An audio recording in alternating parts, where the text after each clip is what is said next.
সুপ্রিয় শিক্ষার্থী বন্ধুরা, অনলাইন ক্লাসে তোমাদের সবাইকে স্বাগত। কেমন আছো সবাই? নিশ্চয়ই ভালো আছো, আমিও অনেক ভালো আছি। তাহলে চলো শুরু করা যাক। আজকে আমরা গত দিনে চতুর্থ অধ্যায় শুরু করেছিলাম। সপুষ্পক উদ্ভিদের বাহ্যিক বৈশিষ্ট্যগুলো নিয়ে আলোচনা করেছি, কাণ্ডের আলোচনা করেছি, তারপরে মূলের বিভিন্ন অঞ্চল নিয়ে আলোচনা করেছি। আজকে আমরা শিখব কাণ্ডের শ্রেণীকরণ ও কাজ, পাতার বিভিন্ন অংশের কাজ, প্রকারভেদ এবং মানব জীবনে এই মূল কাণ্ড পাতার কি প্রয়োজনীয়তা বা ভূমিকা রয়েছে সে সম্বন্ধে ডিটেলস পড়ব। তো তাহলে গত দিনের পড়াগুলো কি তোমাদের মনে আছে? নিশ্চয়ই মনে আছে যে মূল কাকে বলে, কাণ্ড কাকে বলে, ফুল, ফল, এগুলোর সংজ্ঞা আমি সব লিখে দিয়েছিলাম, নিশ্চয়ই তোমরা পড়ে রেখেছো। আচ্ছা, চলো তাহলে শুরু করা যাক। আজকে আমরা পড়ব কাণ্ডের শ্রেণীকরণ। এই যে কাণ্ডের বিভিন্ন অংশগুলো আমরা গত দিনে পড়েছি। কাণ্ড কাকে বলে? কাণ্ড হলো উদ্ভিদের মাটির ওপরের অংশ, যেটা পর্বমধ্য, অগ্র বা শীর্ষ মুকুল যুক্ত, সেই অংশটাকে বলা হয় কাণ্ড। আচ্ছা, আজকে আমরা পড়ব কাণ্ডের শ্রেণী বিভাগ।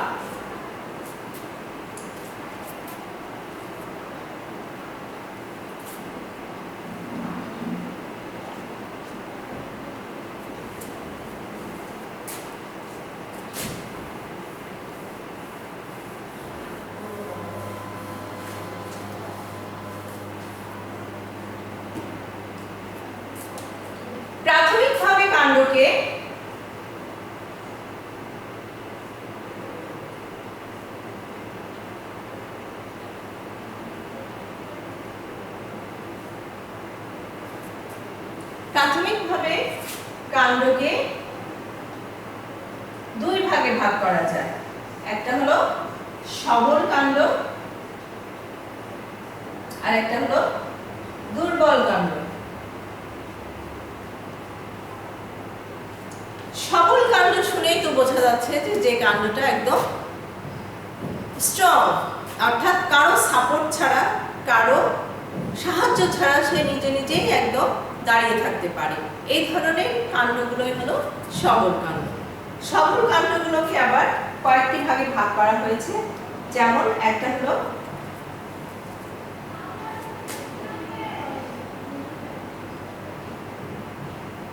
শাখাবিহীন,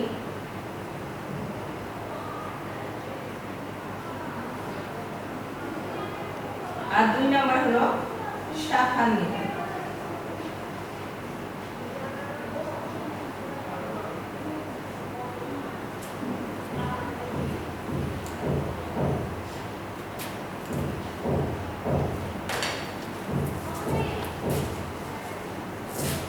শাখাবিহীন বা অশাখ আমরা বলতে পারি। অশাখ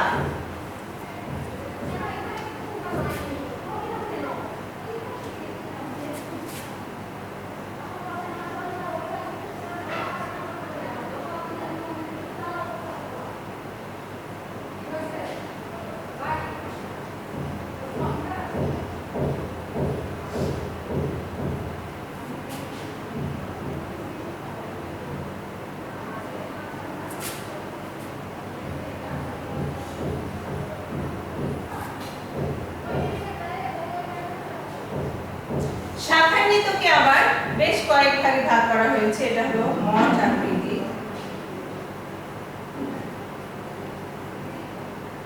গম্বুজ আকৃতি আর তৃণকাণ্ড।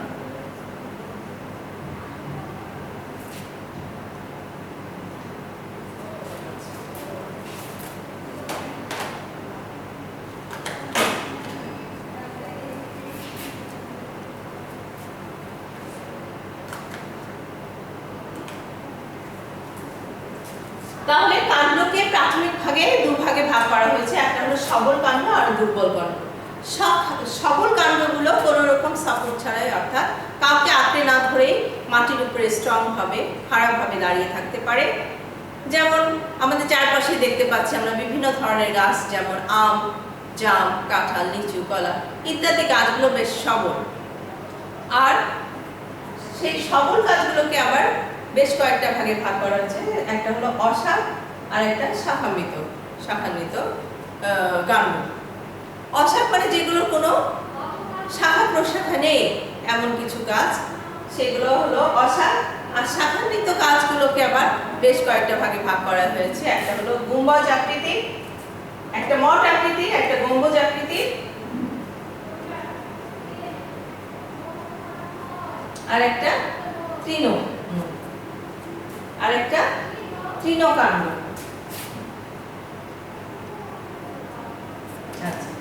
মঠ আকৃতির এই গাছগুলো কি হয় যে আস্তে আস্তে প্রসারিত হয়ে আস্তে আস্তে উপরের দিকে সরু হয়ে যায়, অনেকটা মঠের আকৃতির ধারণ করে। মঠ আকৃতির বিভিন্ন উপাসনালয়গুলোতে দেখা যায় মঠ রয়েছে, তো সেখানে এই মঠ আকৃতির এই গাছগুলো সাধারণত হয়ে যায়। যেমন দেবদারু আছে, তারপরে আম গাছ, কাঁঠাল গাছ, যেগুলো দেখা যায় গম্বুজ আকৃতির। প্রথমে রয়েছে গম্বুজ আকৃতি, আর মঠ আকৃতিতে রয়েছে দেবদারু, বিলাতি ঝাউ, অর্থাৎ যেগুলো দেখো তোমরা 32 পৃষ্ঠায় এখানে মঠ আকৃতির গাছগুলোর দেয়া আছে, যে গাছগুলো কাণ্ড এমন হয় যে শাখা প্রশাখা এমন আকৃতির হয় যেটা প্রসারিত হয়ে মঠের আকার হয়ে থাকে, অর্থাৎ নিচের দিকে শাখা প্রশাখাগুলো কেমন প্রসারিত, অর্থাৎ অনেকটা এমন টাইপের মঠ।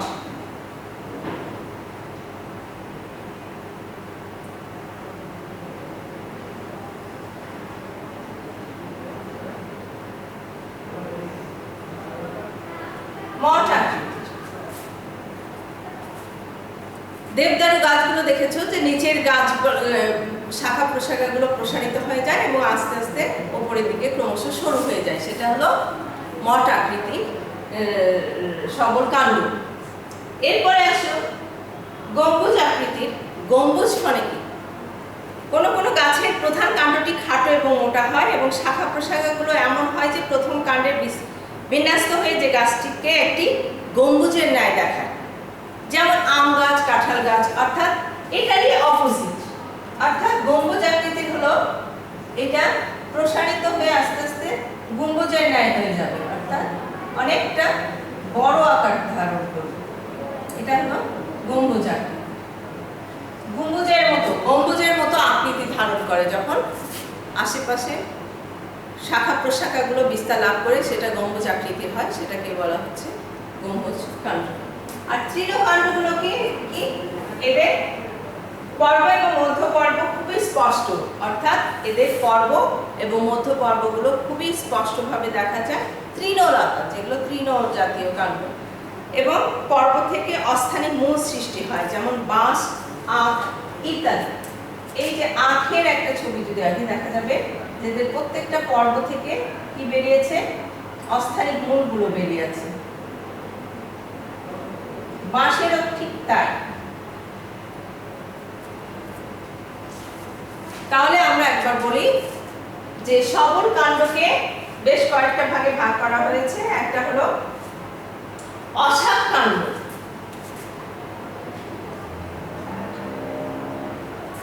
যে কাণ্ডের কোনো শাখা প্রশাখা নেই, যেমন দেখো সুপারির গাছ, নারকেল গাছ, তাল গাছ, এগুলো কি শাখা প্রশাখা আছে?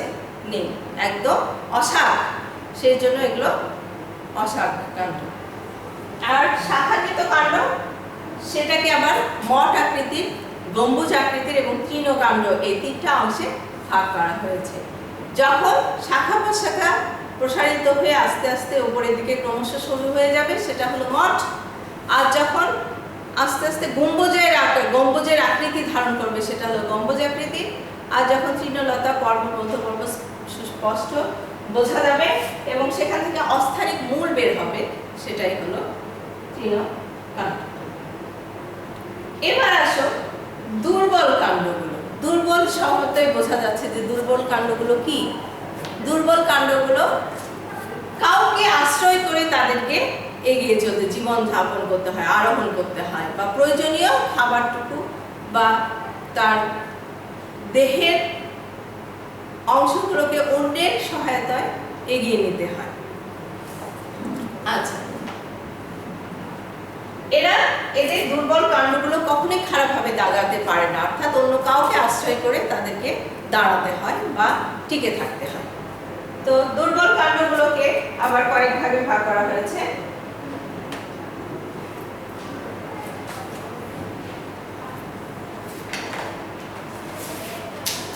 কয়েক রকম রয়েছে দুর্বল কাণ্ডগুলো। দুর্বল কাণ্ডগুলোকে আবার বেশ কয়েকটা ভাগে ভাগ করা যায়। একটা হলো ক্রিপার,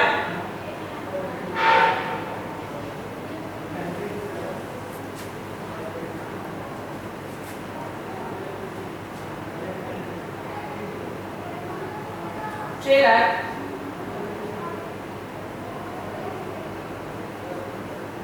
আর একটা হলো আরোহী।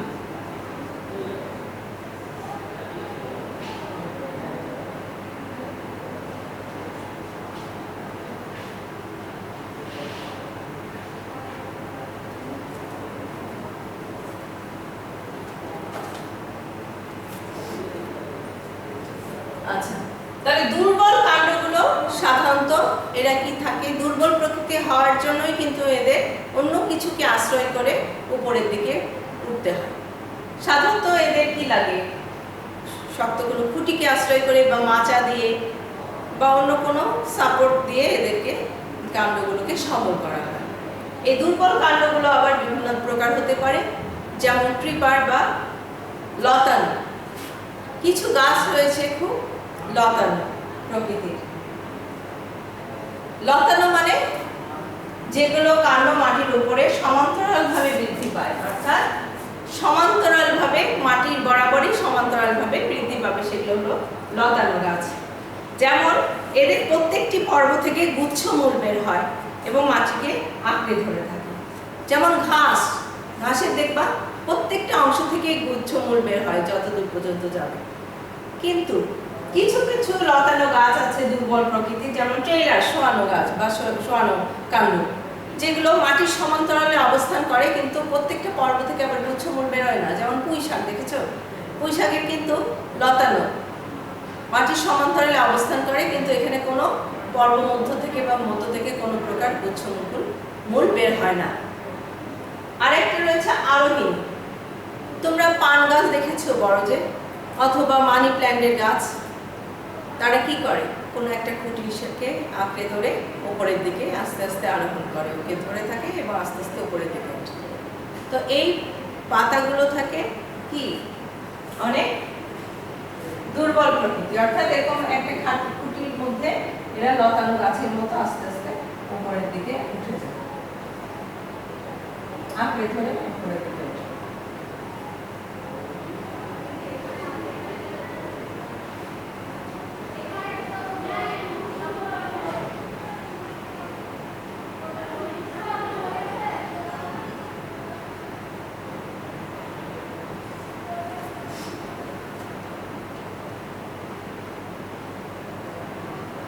তো এই গেল কাণ্ডের প্রকারভেদ। তাহলে আসো দেখো আমরা কি দেখছি, যে কাণ্ডকে প্রধানত দুভাগে ভাগ করা হয়েছে, একটা সবল কাণ্ড, দুর্বল কাণ্ড। সবল কাণ্ড আবার দুই রকম, একটা শাখা যুক্ত আর একটা শাখাবিহীন, অশাখ। শাখান্বিত যে কাণ্ডটা আবার তিন ধরনের হয়ে থাকে, একটা মঠ আকৃতির, গম্বুজ আকৃতির এবং তৃণকাণ্ড, অর্থাৎ তাতে আকৃতির উপরই ভিত্তি করে এই ভাগগুলো দেখা যাচ্ছে। এবং দুর্বল কাণ্ডগুলো সাধারণত অন্য কিছুকে আশ্রয় করে সবল হওয়ার চেষ্টা করে থাকে, সাধারণত সাপোর্ট ছাড়া এরা মানে নিজের দেহের বৃদ্ধিটা কম ঘটে, সাধারণত মাচা বা কোনো খুঁটিকে আশ্রয় করে এরা জীবন ধারণ করে থাকে। এগুলো আবার বিভিন্ন ধরনের হয়ে থাকে, যেমন ক্রিপার বা লতানো, ট্রেলার বা শোয়ানো, আর আরোহী। অর্থাৎ লতানো গাছগুলোতে আবার এর মাঝে মাঝে পর্ব থেকে গুচ্ছ মূল বের হবে, আর ট্রেলারের হলো যেমন ঘাস এটা, আর ট্রেলার হলো যেটা পর্ব লতানো থাকবে, কিন্তু মাটির সমান্তরালে বৃদ্ধি পাবে, কিন্তু কোনো প্রকার গুচ্ছমূল বা পর্ব মধ্য থেকে কোনো মূল বের হবে না, সেটাই হলো সোয়ানো। আর আরোহিণী হলো আস্তে আস্তে কোনো কিছুকে অবলম্বন করে উপরের দিকে আরোহণ করবে, যেমন পান গাছ, তারপরে মানি প্ল্যান্ট ইত্যাদি। এবার আসো এই কাণ্ডের কাজ। কাণ্ড অত্যন্ত ইম্পর্টেন্ট কিছু কাজ করে থাকে, আমরা সবাই জানি কাণ্ডটা কি কাজ করে। এই দেখো তো একটা উদ্ভিদের কাণ্ড অনেক কাজ করতেছে। এটা কি করছে? পাতা, ফুল, ফল সবকিছুকে ধারণ করছে। ফার্স্ট কাজই হচ্ছে পাতা, মূল, পাতা, কাণ্ডটা কি করে? পাতা, ফুল, ফল ইত্যাদিকে ধারণ করে। 2 নম্বর কাজটা কি?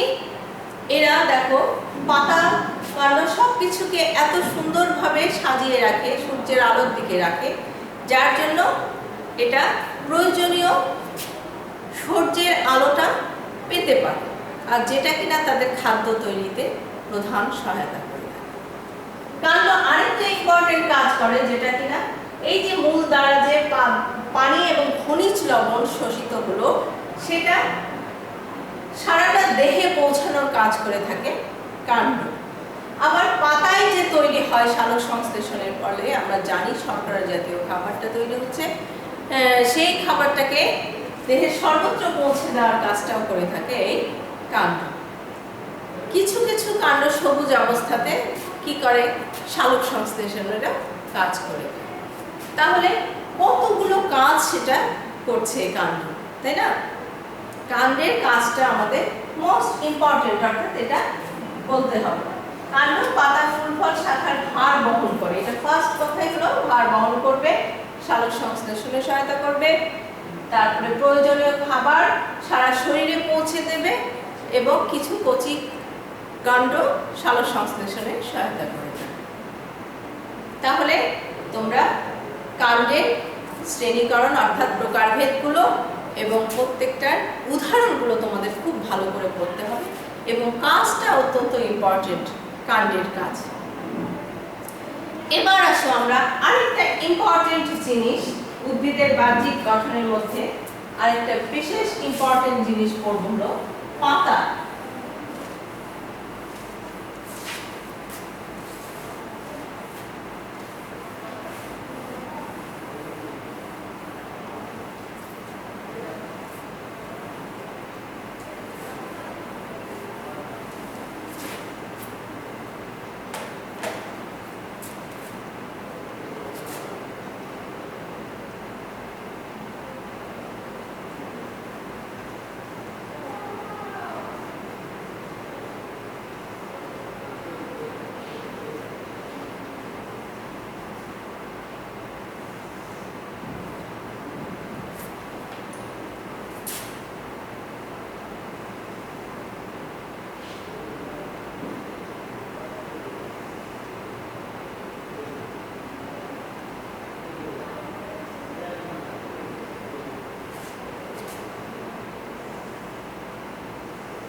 কাণ্ড পরে যে অংশটা নিয়ে আমরা পড়বো সেটা হলো পাতা। পাতা কি? ফার্স্টে আমাদের যেটা জানতে হবে, পাতা কি। কাণ্ড পাতার শাখা প্রশাখা থেকে যে বিশেষ চ্যাপ্টা প্রসারিত অংশটি বের হয় সেটাই হলো পাতা বা লিফ। এই পাতাটা একটা উদ্ভিদের জন্য অত্যন্ত প্রয়োজনীয় অংশ। একটা আদর্শ পাতাকে বিভিন্ন অংশে ভাগ করা যায়। এই পাতার বিভিন্ন অংশ থাকে, একটা হলো কি হবে? এর বিভিন্ন অংশগুলোর নাম আমরা দেখি। যে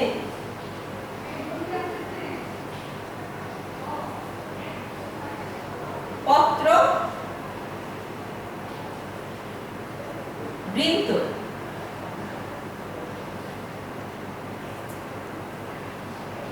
পত্র মূল,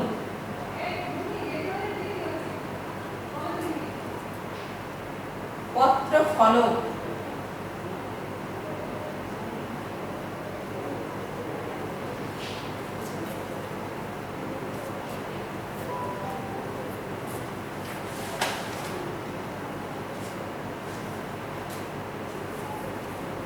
একটা আদর্শ পাতায় এই তিনটা অংশ বিদ্যমান থাকে। দেখো, পত্র মূল, পত্র বৃন্ত এবং পত্র ফলক।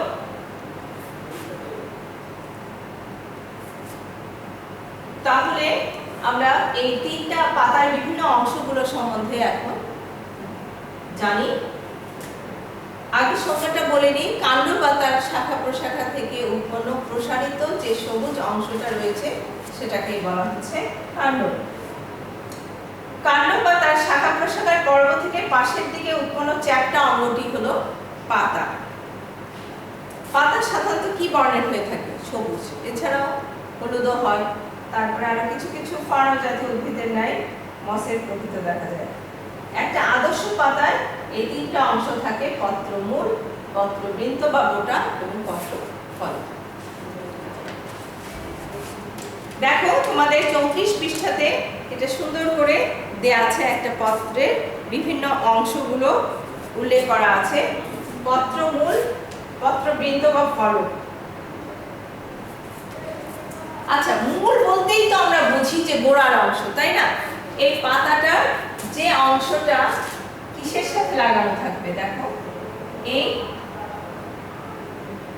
পত্র মূলটা আসলে কার সাথে লাগানো থাকে? কাণ্ডের সাথে। একটা পাতার যে মূলটা, যে অংশটা কাণ্ডের সাথে লাগানো থাকে সেটাই হলো পত্র মূল। পত্র মূল আর পত্র ফলকের মাঝে অংশ হলো পত্র বৃন্ত বা বোটা, অর্থাৎ পাতার দণ্ডাকার অংশটি হলো বৃন্ত বা বোটা। বৃন্ত বা বোটা পত্রমূল এবং পত্র ফলককে যুক্ত করে। দেখো, এই পত্র ফলক এবং পত্র মূলের মাঝের যে অংশটা সেটাই কিন্তু পত্র বৃন্ত। বৃন্ত মানে বোটা। আর পত্র ফলক পাতার যে প্রসারিত চ্যাপ্টা অংশটা সেটাই হলো পত্র ফলক। পত্র ফলকের মধ্যে অনেক কিছু রয়েছে। দেখো, এই প্রধান যে অংশটা সেটা হলো প্রধান শিরা।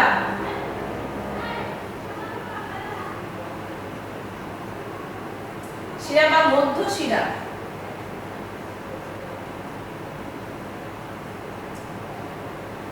এবং তার পাশ দিয়ে যে চলে গেছে সেটা হলো কি? শিরা। এবং তার পাশে পাশে তার সেখান থেকে শিরা থেকে আবার যেগুলো বেরিয়ে গেছে সেগুলো হলো উপশিরা।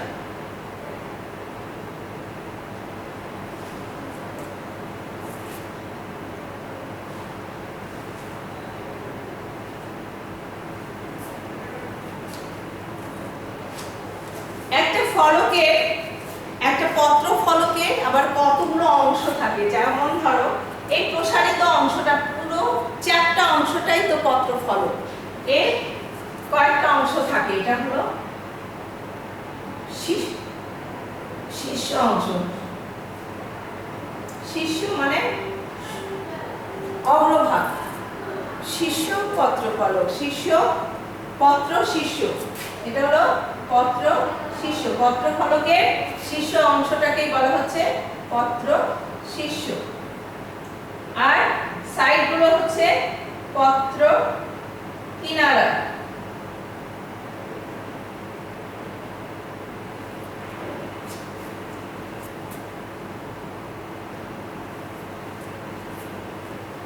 আর এই যে গোড়া অংশটা রয়েছে এটা হলো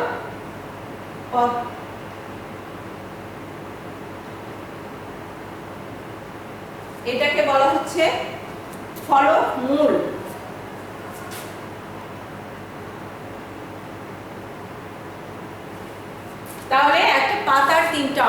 একটা হলো পত্রমূল, পত্রবৃন্ত আর পত্রফলক। পত্রফলকের ভেতরে আবার রয়েছে পত্র শীর্ষ, ফলক মূল এবং পত্র কিনারা, এই তিনটা রয়েছে পত্রমূলকের অংশ বিশেষ। এবং ভেতরে কি রয়েছে, একটা মূল বা প্রধান মধ্য শিরা রয়েছে এবং সেখান থেকে যে শাখা শিরা বেরিয়েছে সেটা শিরা, এবং তারপরে যে ভাগগুলো বেরিয়েছে সেগুলো হলো উপশিরা। এইভাবে সমস্ত পাতার ভেতরে ভেতরে বিভিন্ন জালিকা বিন্যাস দেখা যেতে থাকে।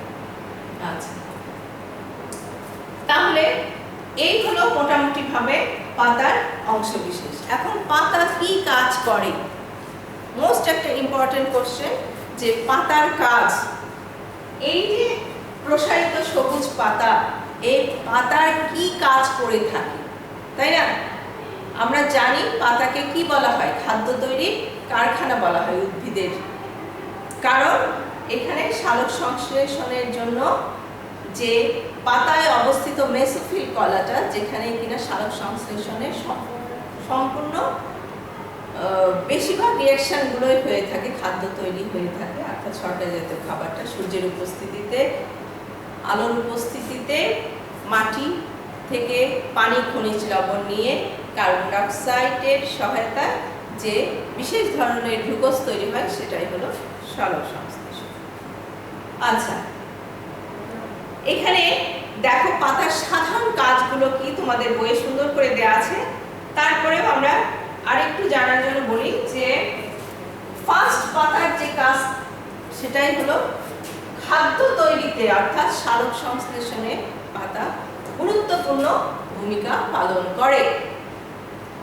পাতায় সালোক সংশ্লেষণের ফলে কি তৈরি হয়, পাতা বায়ুমণ্ডল থেকে নেয় কার্বন ডাই অক্সাইড আর বায়ুতে ছেড়ে দেয় কি, বিশুদ্ধ অক্সিজেন।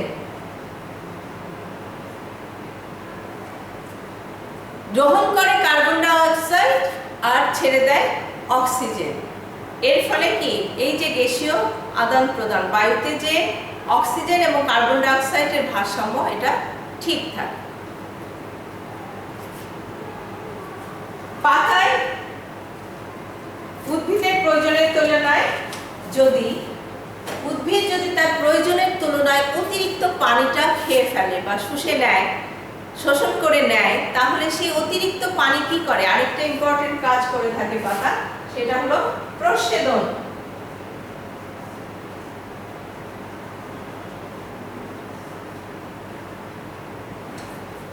উদ্ভিদ তার বায়বীয় অঙ্গের মাধ্যমে, অর্থাৎ পাতার মাধ্যমে অতিরিক্ত পানিটা বাষ্পাকারে বের করে দেয়। যদি না বের করে দিত তাহলে এই কোষগুলো অতিরিক্ত পানির টানে অনেক সময় মরেও যায়, যেটা উদ্ভিদের দেহের জন্য অত্যন্ত ক্ষতিকারক। তো সেই জন্য আরেকটা মোস্ট ইম্পর্টেন্ট কাজ করে থাকে, প্রচ্ছেদনের সহায়তা করে থাকে, অর্থাৎ অতিরিক্ত পানি এই পাতায় অবস্থিত বিভিন্ন পত্ররন্ধ্রের মাধ্যমে, অর্থাৎ স্টোম্যাটা বা পত্ররন্ধ্রের মাধ্যমে অতিরিক্ত পানিটা দেহ থেকে বের করে দিয়ে এরা কি থাকে, এরা একদম পরিষ্কার, এরা অতিরিক্ত পানিটা বের করে দিয়ে সুস্থ জীবনযাপন করে। তাহলে এই হলো মোটামুটি পাতার গুরুত্বপূর্ণ কাজ। তাহলে আরেকবার বলো যে পাতা কি কাজ করে থাকে। পাতা সালোক সংশ্লেষণের মাধ্যমে উদ্ভিদের জন্য প্রয়োজনীয় শর্করা জাতীয় খাবারটা তৈরি করে থাকে। পাতার মাধ্যমে কার্বন ডাই অক্সাইড এবং অক্সিজেনের বিনিময়টা সুষ্ঠুভাবে সম্পন্ন হয়, যেটা পরিবেশের ভারসাম্য রক্ষার ক্ষেত্রে অত্যন্ত গুরুত্বপূর্ণ ভূমিকা পালন করে। আরেকটা কাজ করে থাকে, অতিরিক্ত পানি দেহ থেকে বের করে দিয়ে প্রচ্ছেদনের মাধ্যমে গুরুত্বপূর্ণ কাজটা করে থাকে। তাহলে এই গেল পাতা। আচ্ছা,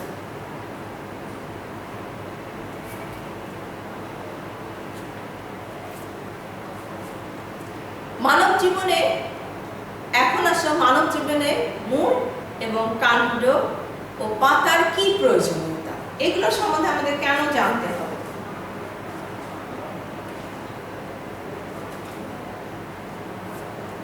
আচ্ছা, পাতার কাজের আগে আমাদের আরেকটু কাজ আছে,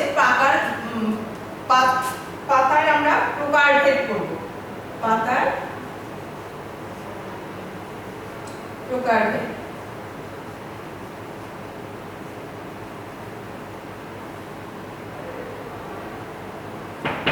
পাতাকে প্রধানত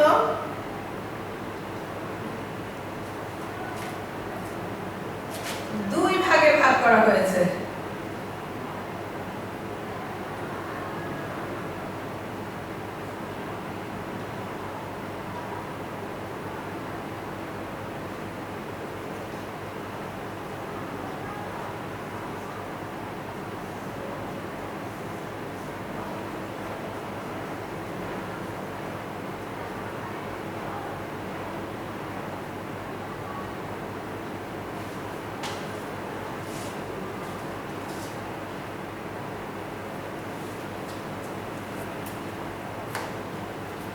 এই যে পত্রফলকের বিস্তৃতির উপর ভিত্তি করে পাতাকে আবার দুভাগে ভাগ করা হয়েছে।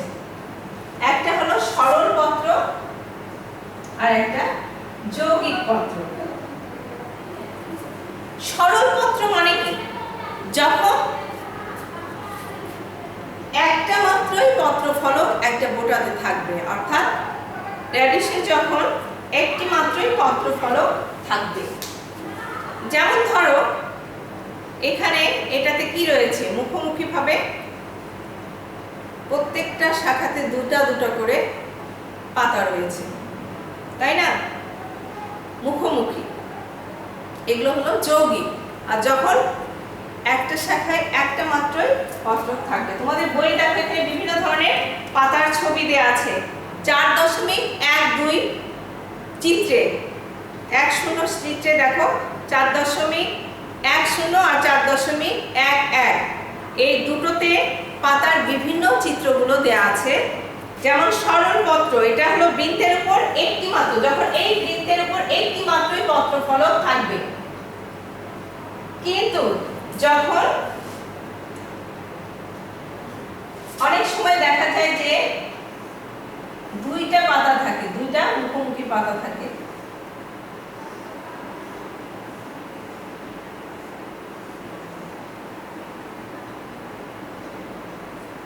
সেটা হলো যৌগিক। অর্থাৎ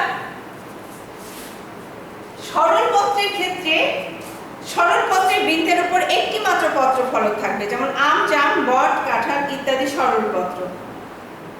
এরা অখণ্ডিত এবং অসম্পূর্ণভাবে খণ্ডিত থাকে। আর যৌগিক পত্রের কি হয়, গোলাপ, নিম, তেঁতুল, সজনে ইত্যাদি পাতার পরীক্ষা করে দেখা যাবে যে প্রত্যেকটা অংশতে কি রয়েছে, দুটো অংশ পরিপূর্ণভাবে ভাগ করা থাকে। আর পত্রফলকগুলো যে দণ্ডের উপর সাজানো থাকে সেটা হলো কি, এটা হলো র্যাটিস বা অক্ষ।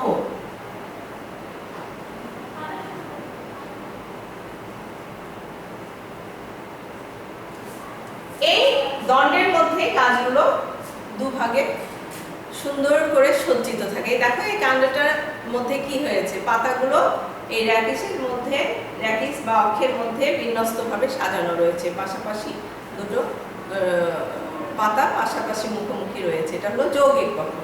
আর যৌগিকগুলো পত্রের ফলকটি সম্পূর্ণভাবে খণ্ডিত হয় এবং খণ্ডিত অংশগুলো পরস্পর থেকে আলাদাভাবে অনুফলক সৃষ্টি করে। এই যৌগিক পত্রফলককে, যৌগিক পত্রগুলোকে আবার বেশ কয়েক ভাগে ভাগ করা যায়, যেমন পক্ষল যৌগিক এবং করতাকার যৌগিক পক্ষল পত্র। এই পাতাগুলোর ছবি দেখলেই তোমরা বুঝতে পারবে যে যেগুলো প্রসারিত করতলাকারের মতো, আর কতগুলো রয়েছে পক্ষল যৌগিক, যখন পাশাপাশি দুটো থাকছে বা চারটা থাকছে, এরকম একটা অক্ষের মধ্যে পাতাগুলো পাশাপাশি সাজানো থাকছে, সেটা যৌগিক, পক্ষল যৌগিক। আর যখন একাধিকভাবে করতলাকার যৌগিক পত্রগুলো দেখা যায়। তাহলে এই জিনিসগুলো তোমরা প্রতিনিয়ত তোমাদের আশেপাশের যে গাছগুলো রয়েছে সেই গাছগুলোর পাতা সজ্জা বিন্যাস দেখলেই তোমরা বুঝতে পারবা যে কোনটা আসলে সরল পত্র আর কোনটা হলো যৌগিক। যখন একটা বৃন্তে মাত্র একটা পাতায় থাকবে, পত্রফলক থাকবে, সেটা হলো সরল পত্র। আর যখন একটা পত্রের মধ্যে একাধিক পত্রক থাকবে তখন সেটা হলো যৌগিক। পত্র। তো তাহলে দেখা গেল যে পাতা, মূল, কাণ্ড এই সব কিছুরই অত্যন্ত গুরুত্বপূর্ণ ভূমিকা রয়েছে আমাদের জীবনে। যেমন ধরো ফার্স্টে আসি আমরা মূলের প্রয়োজনীয়তা। মানব জীবনে এই এত সব পাতা, মূল, কাণ্ড এগুলোর কি দরকার? ফার্স্টে আসি আমরা মূল। কোনগুলো মূল? আমাদের দৈনন্দিন জীবনে আমরা গাজর খাই, তারপরে কি খাচ্ছি, মূলা খাচ্ছি, শালগম খাচ্ছি। এগুলো কি এক একটা খাদ্য সঞ্চয় করে প্রধান মূলটা স্ফীত আকার হয়েছে, যেটা আমাদের শরীরে প্রয়োজনীয় বিভিন্ন ভিটামিনের অভাবগুলো পূরণ করছে। এরপরে আসো কাণ্ড। কাণ্ড কোনগুলো? ভূনিম্নস্থ কাণ্ড, আদা, হলুদ, তারপরে হলো আলু। এগুলো থেকে আমরা প্রয়োজনীয় আমাদের ভিটামিনগুলো, শক্তিগুলো পেয়ে থাকি। বিভিন্ন উপাদানগুলো, খাদ্য উপাদান যেগুলো আমাদের শরীর গঠনের জন্য অত্যন্ত প্রয়োজনীয়, সেই জিনিসগুলো আমরা পেয়ে থাকি। আমাদের ইমিউনিটি বাড়াতে এই যে হলুদ গুঁড়া, মরিচের গুঁড়া, মরিচের না তো, ও আদা, রসুন যেগুলো রয়েছে, আলু, এগুলো তো এক একটা ভিটামিনের উৎস। এরপরে আসো পাতা। কোন ধরনের পাতাগুলো? এই যে আমরা যে বিভিন্ন ধরনের শাক সবজি খেয়ে থাকি, অর্থাৎ লাউ শাক, পুঁই শাক, লাল শাক, তারপরে কলমি শাক, যত শাক রয়েছে এগুলো সবই তো পাতা।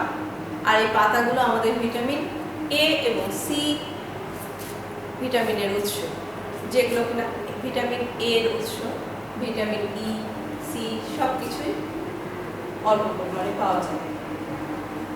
তাহলে তাল পাতা এবং গোল পাতা দিয়ে আমরা কি করছি? পাতা, তাল পাতা আছে, তারপরে গোল পাতা রয়েছে, যেগুলো দিয়ে বিভিন্ন ছাউনি দেওয়া হয়, শৌখিন কাজে ব্যবহৃত হয়। তামাক পাতা দিয়ে আমরা কি করছি? এই যে বিড়ি, সিগারেট ইত্যাদিতে ব্যবহৃত হচ্ছে তামাক পাতাগুলো। এবং খেজুর পাতা দিয়ে সুন্দর পাটি তৈরি হচ্ছে, যদিও বিড়ি, সিগারেট আমাদের শরীরের জন্য হানিকারক, ক্ষতিকারক, সেই জন্য এটাকে অ্যাভয়েড করতে হবে। আর এছাড়া শৌখিন পাটি বানানো, খেজুরের পাটি, তারপরে তাল পাখা, বাঁশকুচি, থানকুনি, গাঁদা ইত্যাদি গাছ থেকে অত্যন্ত মূল্যবান থানকুনি পাতা, যেগুলো অত্যন্ত মূল্যবান ঔষধ প্রস্তুত হচ্ছে আমাদের সর্দি, কাশি এবং বিভিন্ন হাঁপানি রোগে চিকিৎসাতে এই পাতা থেকে তৈরি ওষুধগুলো অত্যন্ত প্রয়োজনীয় কাজ করছে। মানব জীবনে এই পাতা, মূল, কাণ্ডের ভূমিকা এতটাই বেশি যে যা বলে শেষ করা যায়। তাই আমাদের এগুলো সম্বন্ধে যথেষ্ট জানতে হবে এবং পড়তে হবে। তো তাহলে আজ এ পর্যন্তই থাকবে। তোমাদের জন্য কিছু বাড়ির কাজ দেব। একটা আদর্শ পাতা বাড়ির কাজ থাকবে।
এই দুটো কাজ থাকবে, যে একটি আদর্শ পাতা একে বিভিন্ন অংশ লেবেলিং করবা, বিভিন্ন অংশ বর্ণনা করবা এবং আঁকাটা শিখতে হবে।